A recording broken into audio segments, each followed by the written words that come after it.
man, I can't tell you, it just feels so good to be out of Idaho now.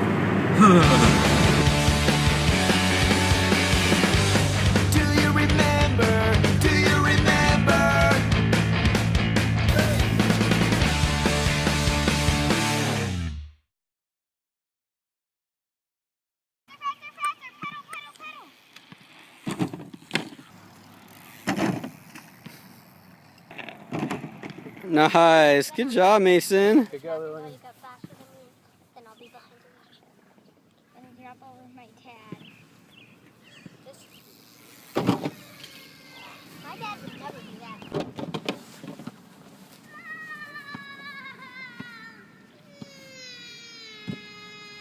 Look up, Maddie. We're leaving in hopefully like an hour. I just wanted to go out here and have a little bit of fun with the kids, let them ride their bikes for a little bit. Mason's throwing a fit, so I had to just take him home, and Mom's home cooking dinner, so we're gonna finish up here in a little bit and go home and eat some grub, and then say our goodbyes, and I will be on the road. I got a 12-hour drive, about a 12-hour drive tonight, and then get to Utah sometime tomorrow morning. I don't know if you can see that. There's a bunch of birds up there. You might not be able to see it. You'll probably hear it though. Alright, so I'm all set and ready to go, and Lillian wanted to do her routine she made up for me before I go. And Mason wanted to kill himself for me before I go. And the round off. Nice. Good job, babe. That's awesome. Love you, buddy.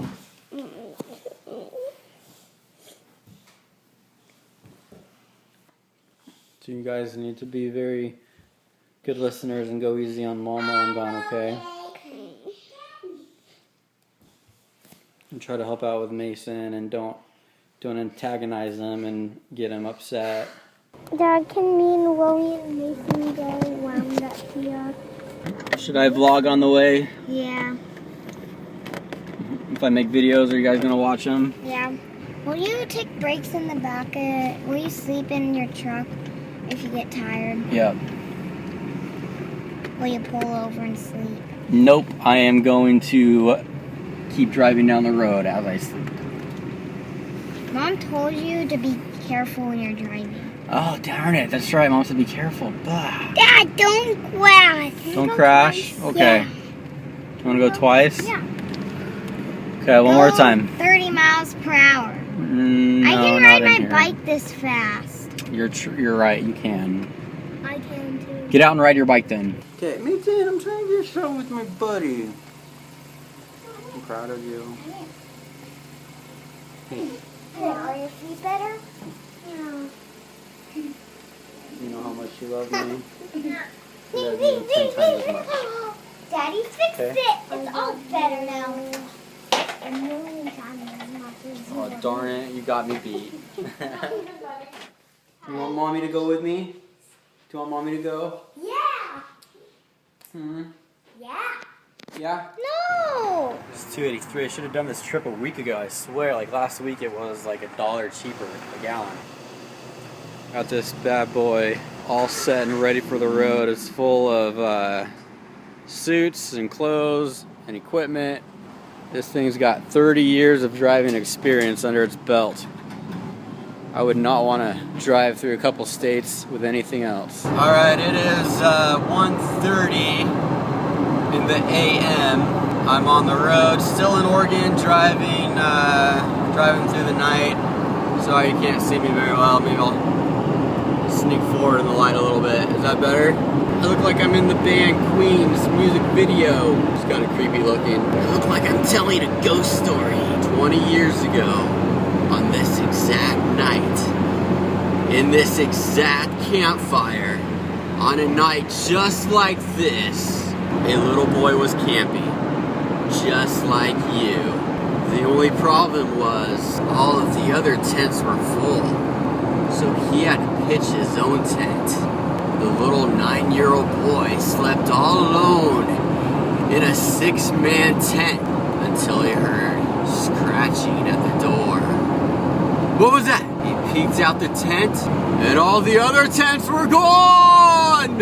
One by one, he heard voices saying, "Go to sleep. Don't go to sleep. Don't go to sleep." Oh, by the way, Trevor, that reminds me, you're bunking by yourself in the big tent tonight. The best part about scary camp stories is how the story always has to start out with the exact same situation that the people are in, you know? Like, if you saw like a stray dog earlier that day or something, you have to like bring that into the story.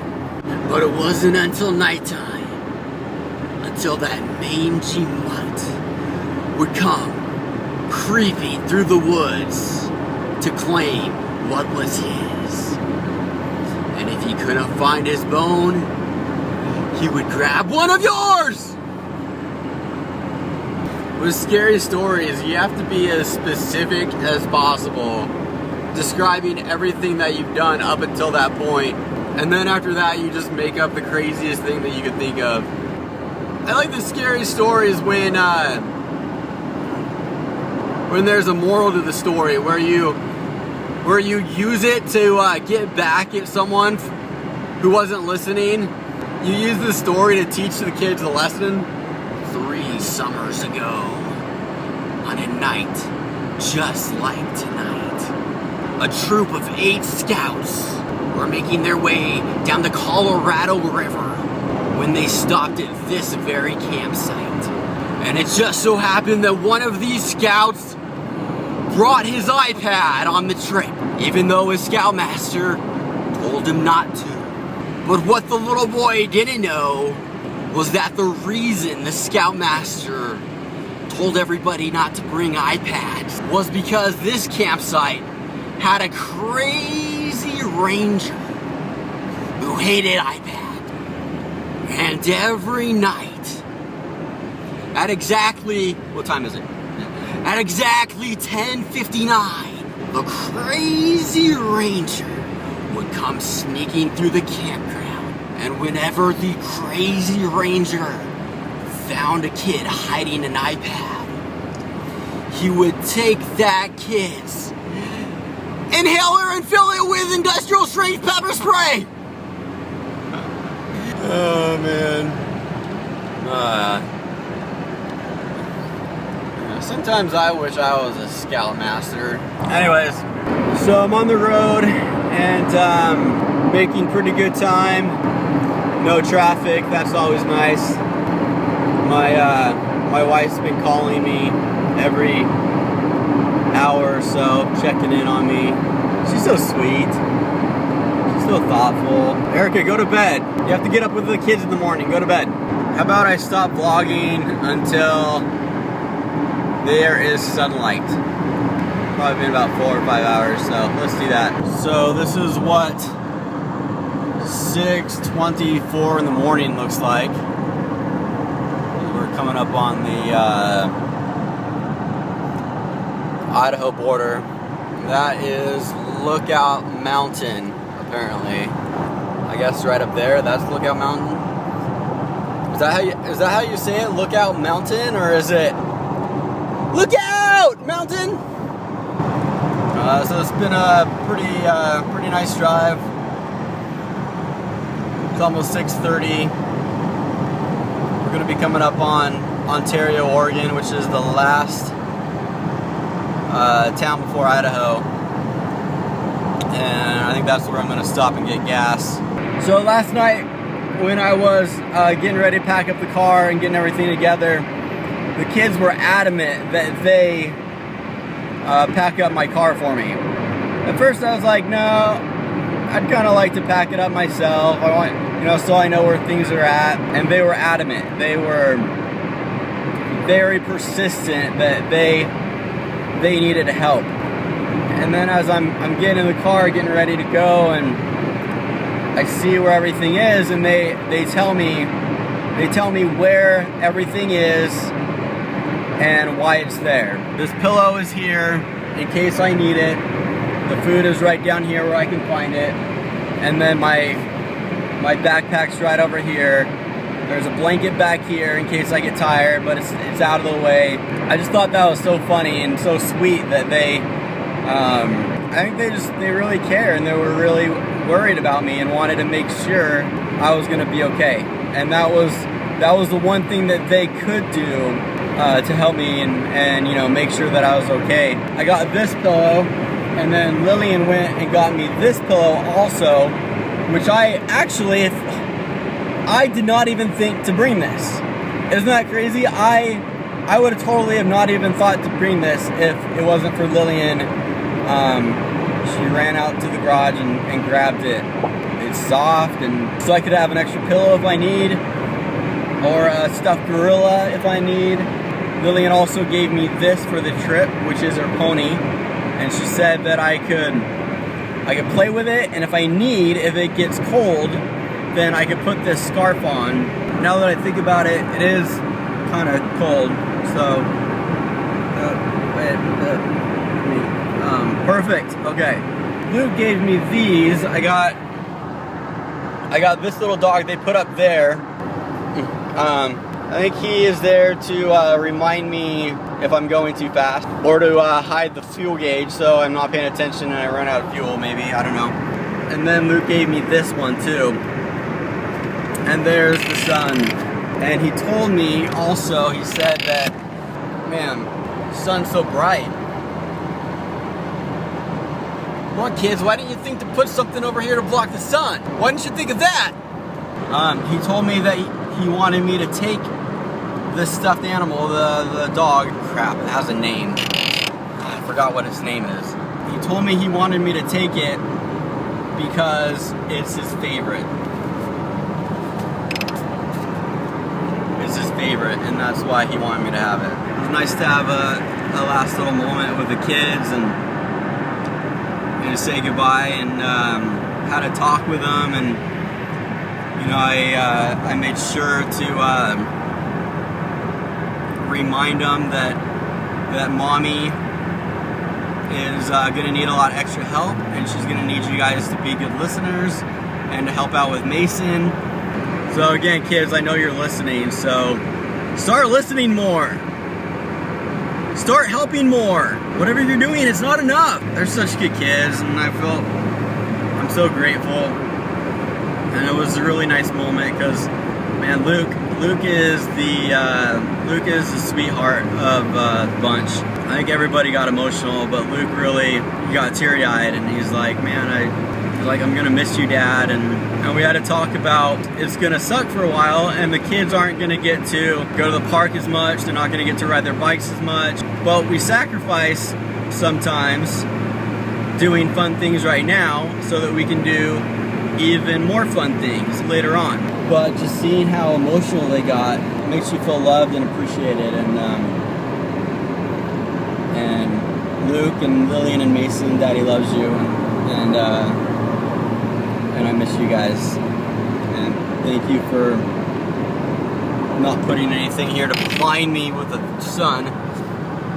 Thank you for making me such a lucky dad. Pulling into Ontario, Oregon. Gonna stop here and get gas. I'm not in the mood to pump gas right now, so I'll stop here. In Oregon State, it is against the law to pump your own gas. How's it going, man? How are you? I don't know if it's the only state though. I don't know if there's other states that are that it's illegal to pump your own gas. Well, that's this guy. He might know. He seems knowledgeable, friendly and knowledgeable. Man, I gotta say that I already miss my family. I already miss them a lot. Man, they should vlog so that I can watch their videos every day.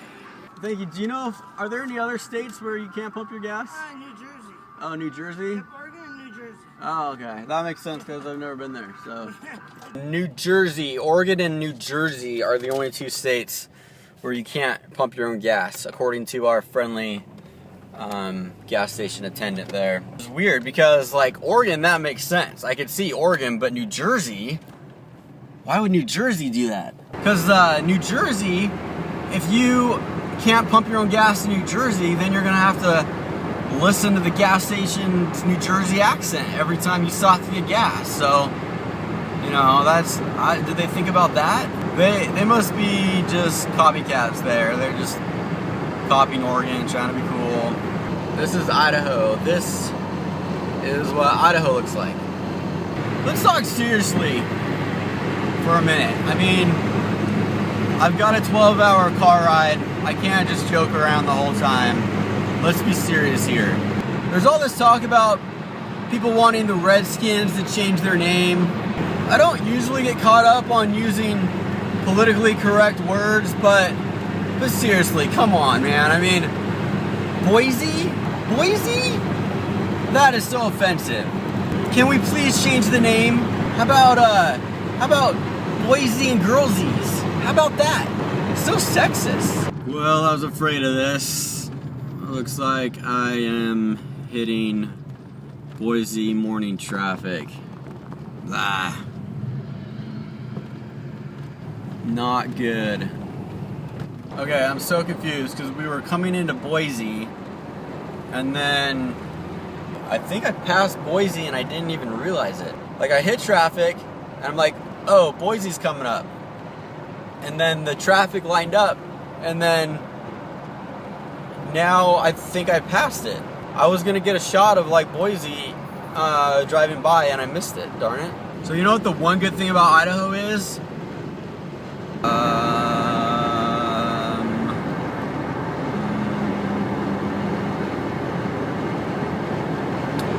Dang it, I'm usually pretty good of coming up with stuff on the spot, but I couldn't do it. So there's a bunch of windmills out there.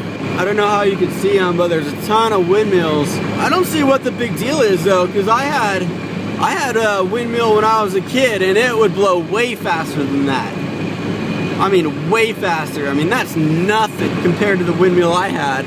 So what's really cool about these classic cars like this is while you're driving, you could actually watch the hood bounce up and down. You can't see it very well on the camera, but from my point of view, I'm sitting right here where the reflection bouncing off the hood, and it looks like one of those graph things that measures earthquakes. It's nice because they just don't make car hoods like that anymore. They don't make them like they used to. It's nice because new cars these days, you can't enjoy that. You can't just drive down the freeway and enjoy the visuals of watching your hood bounce around like somebody's pounding it like a bongo. My hood reminds me of one of those coffins in the Haunted Mansion at Disneyland. You know how you see the imprint of somebody on the inside of the coffin pounding? For all I know, somebody could have taken the town trunk and buried him alive last night under my hood.